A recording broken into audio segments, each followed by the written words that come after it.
Donc dans cette troisième partie sur les collisions et les chaînes de montagne, nous allons discuter principalement des bassins d'avant-pays, à savoir des bassins adjacents aux chaînes de montagne. En effet, la chaîne de montagne produit une masse tellement importante que dans son pourtour, elle va engendrer une subsidence. Cette subsidence va accueillir des bassins sédimentaires qu'on appelle bassins d'avant-pays. Comprenez, le pays, c'est la montagne, et donc c'est les bassins qui sont avant les montagnes. Or, ces bassins d'avant-pays sont extrêmement importants parce qu'ils peuvent être très subsidants et ils vont accueillir énormément de matériel en provenance de la chaîne adjacente. Le bassin d'avant-pays, foreland en anglais, est organisé en plusieurs parties.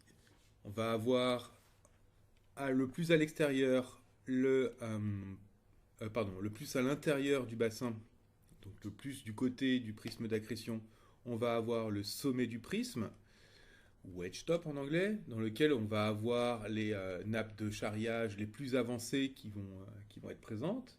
Puis on va avoir l'avant-fosse, qui va être la zone de subsidence maximale. Puis on a une zone de rebond en avant, qui s'appelle le bombement d'avant-pays, qui est une zone de faible subsidence. Et puis on va avoir l'arrière du bombement d'avant-pays, donc qui est vraiment la zone la plus à l'extérieur, la plus avancée, qui est une zone de subsidence induite par la zone de bombement d'avant-pays. Donc on a un phénomène un peu de résonance avec ce bombement d'avant-pays qui est qui résulte de l'avant-fosse, alors que l'arrière du bombement est lui-même issu de la présence du bombement d'avant-pays. Donc une structuration depuis les zones les plus internes, vers les zones les plus externes, de notre bassin d'avant-pays. Alors les bassins d'avant-pays sont fondamentalement asymétriques. Les zones les plus profondes, celles qui ont le plus forte subsidence, sont celles qui sont les plus proches du prisme de collision.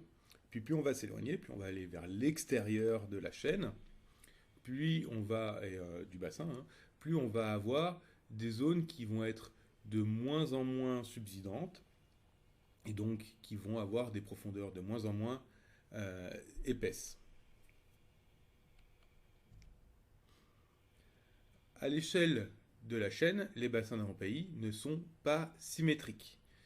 Comme vous pouvez voir, et ça c'est assez remarquable à l'échelle des Alpes, vous allez avoir un bassin d'avant-pays qui va être extrêmement subsident et extrêmement important dans la partie arrière, en l'occurrence, pour la plaine du Pô.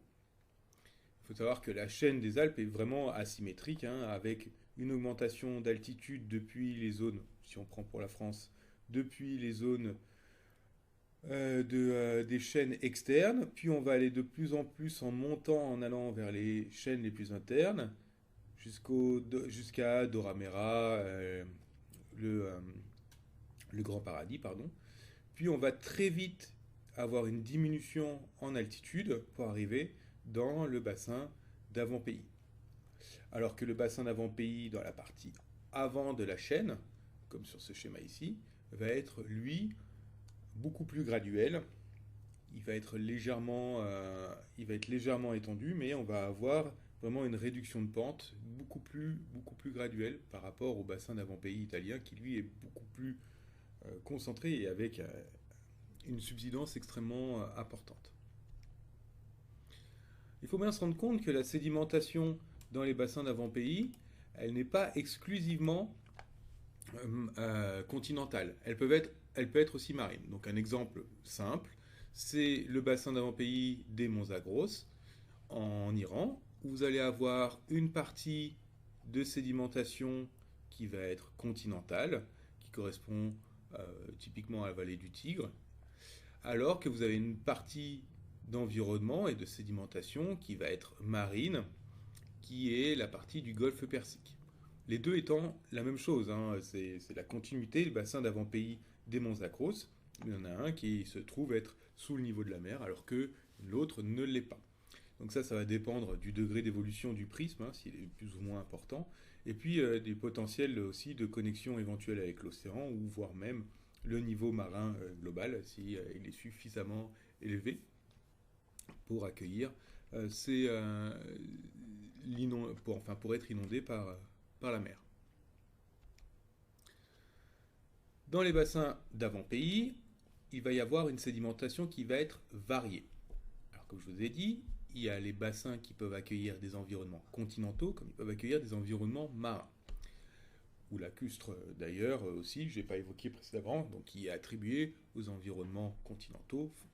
On va avoir fluviatile d'un côté, lacustre de l'autre, et une zone d'interface entre le marin, le fluviatile ou le lacustre. Par contre, ce qui caractérise particulièrement les environnements de bassins d'avant-pays, ça va être l'abondance de matériel terrigène silicoclassique. En effet, la chaîne de montagne adjacente est érodée, elle est fortement érodée du fait qu'elle propose une anomalie topographique positive qui a tendance à être érodée, et donc il y a une production extrêmement importante de matériel. Ce matériel va être transporté dans le bassin d'avant-pays. Alors il y a une sorte de chronologie type qui n'est pas restrictive, qui peut être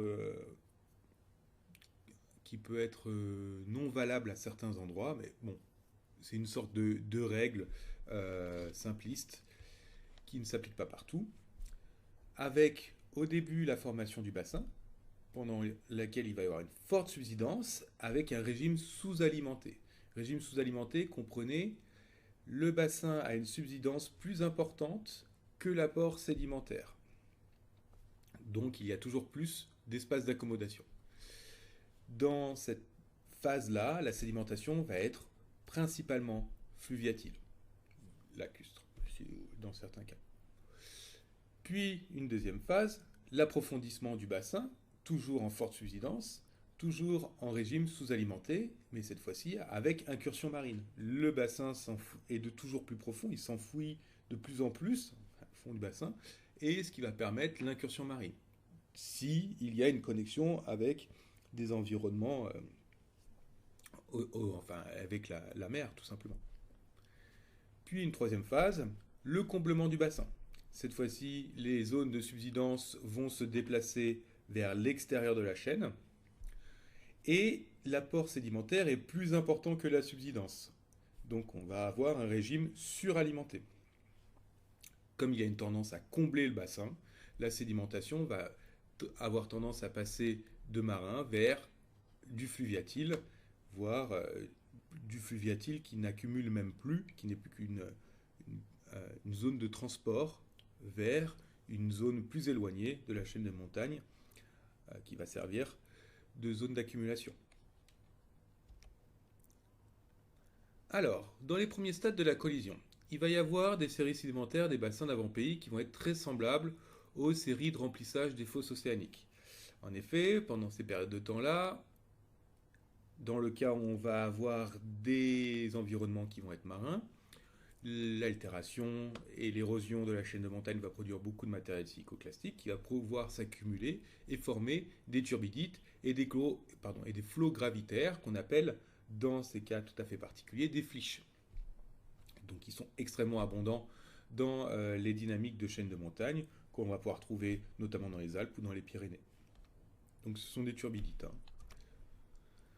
Ces flysch, ils sont généralement formés de particules assez fines où les argilites vont dominer. Ils proviennent donc de l'érosion du prisme qui provient de l'exhumation des terrains les plus anciens et les plus profonds.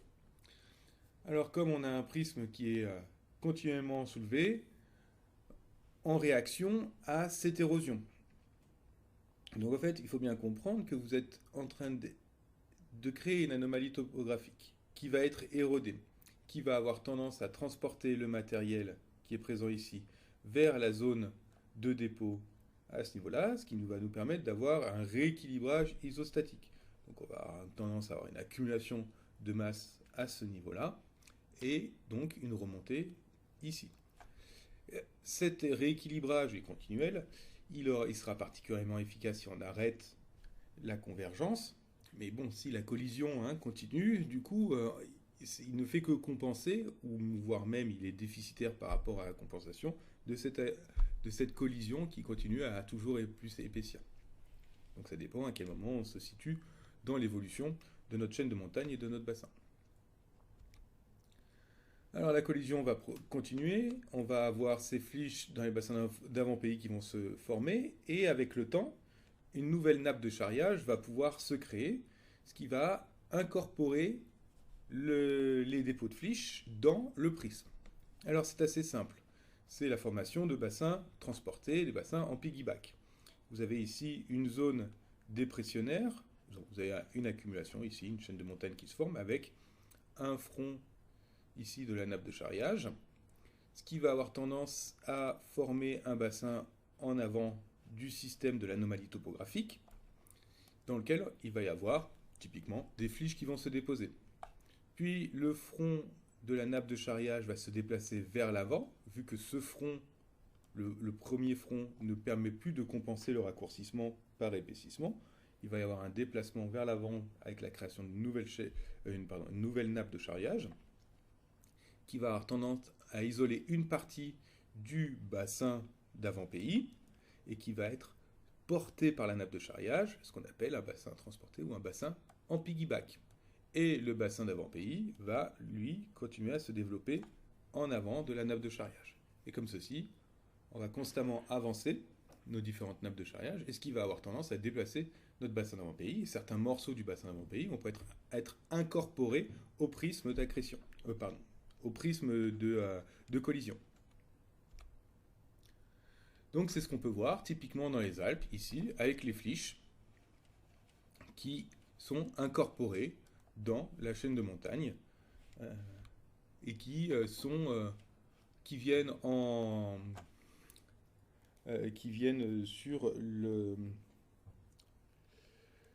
chevauchement, sur d'autres roches. Ici, c'est des roches du Crétacé, donc les flysch venant en chevauchement sur ces roches du Crétacé. Quand on va continuer à avancer dans notre collision, les flysch vont laisser la place à des séries sédimentaires marines peu profondes à continentales, avec des éventails deltaïques et des formations alluviales. De plus en plus, le bassin d'avant-pays va être comblé, étant donné qu'on va avoir tendance à avoir moins de subsidence et beaucoup plus de matériel qui va le remplir, ce qui va donner un bassin d'avant-pays qui va avoir tendance à se déplacer vers l'extérieur, parce qu'on ne pourra plus accumuler le matériel sur place, il n'y a plus d'espace d'accommodation, donc on va avoir tendance à transporter le matériel encore plus vers l'extérieur. Ces sédiments vont être des molasses. Les molasses sont le produit de l'érosion des chaînes de montagne, c'est le sédiment classique de remplissage des bassins d'avant-pays. Alors il existe des molasses marines, il existe des molasses fluviatiles, elles peuvent être de plusieurs couleurs ces molasses, mais classiquement, en France, notamment dans les Alpes, on va reconnaître les molasses rouges fluviatiles comme une formation extrêmement remarquable de la dynamique du remplissage de bassins d'avant-pays. Donc le terme de bassin molassique peut être utilisé pour définir des bassins d'avant-pays dans lesquels se déposent des molasses, donc qui est le pur produit de l'érosion des chaînes de montagne. Mais faites bien attention, ces molasses, elles ne sont pas exclusivement fluviatiles, elles peuvent être marines. Donc là, typiquement, vous avez une carte avec les bassins molassiques en noir, enfin foncé en tout cas, associés aux différentes zones montagneuses. Et vous voyez par exemple ici, bassin molassique des Pyrénées ou des Alpes. Les premières molasses peuvent être déformées, étant donné qu'au fur et à mesure que le temps avance, des morceaux du bassin d'avant-pays vont être incorporés dans le prisme de collision. Et donc au fur et à mesure du temps, les premières molasses, voire même si on continue continuellement à faire cette chaîne de montagne, on peut intégrer des molasses toujours plus récentes si les nappes de charriage n'arrêtent pas d'incorporer des morceaux du bassin d'avant-pays. Donc là, dans ce cas particulier, vous avez des morceaux du Miocène gréseux qui correspond à de la molasse qui vont être intégrés dans le prisme de collision.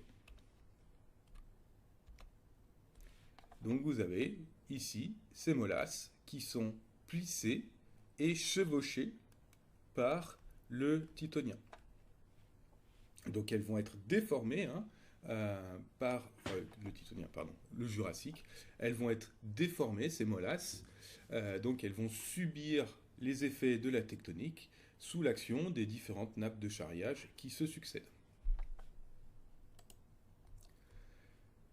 Un exemple particulier, dans le bassin néogène de Digne, que vous avez ici, vous avez le Miocène supérieur et le Pliocène qui correspondent à des molasses continentales à faciès fluviatile, riches en conglomérats, des poudingues, dites de Valençol.